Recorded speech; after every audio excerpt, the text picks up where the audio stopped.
Kamusta mga kabasketballista? Tinambakan ng Pampanga Giant Lanterns ang Bacolod Mascaras 103-86. Tinanghal na best player of the game si Encho Serrano sa kanyang 29 points, 9 assists.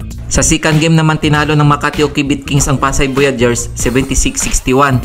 Humakot ng 16 points, 7 rebounds, 2 assists si Rob Silis para tanghaling best player of the game.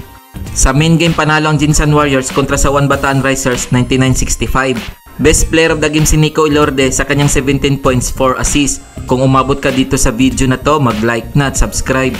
Heto ang mga laro ng MPBL ngayong September 18, 2023 nagaganapin sa Imus City Sports Complex.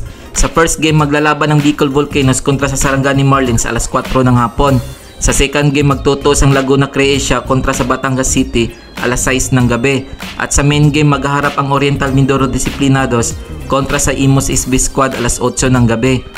Heto ang team standings ngayon as of September 14, 2023. Sa South Division, Bicol Volcanoes 1 win 25 losses, Laguna Croatia 3 wins 22 losses, Oriental Mindoro Disciplinados 4 wins 21 losses, Bacolod Mascaras 10 wins 17 losses, Negros Mascobados 10 wins 17 losses, Sarangani Marlins 10 wins 15 losses, Iloilo United Royals 11 wins 15 losses, Imus SB Squad 13 wins 12 losses, Muntinlupa Kidgers 15 wins 10 losses, Quezon Huskers 17 wins 8 losses, Zamboanga Families Brand Sardines 18 wins 8 losses, Jinsan Warriors 20 wins 6 losses, Batangas City 20 wins 5 losses, at nangungunang Bacoor City Strikers 22 wins 4 losses.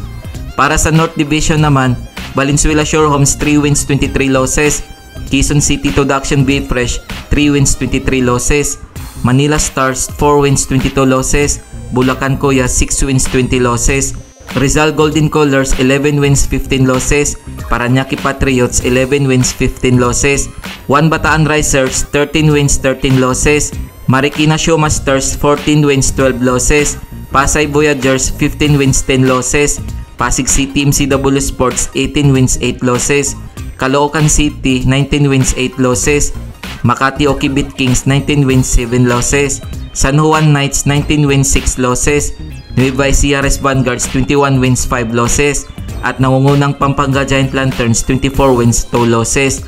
Kung nagustuhan mo ang video na to, mag-like na at subscribe.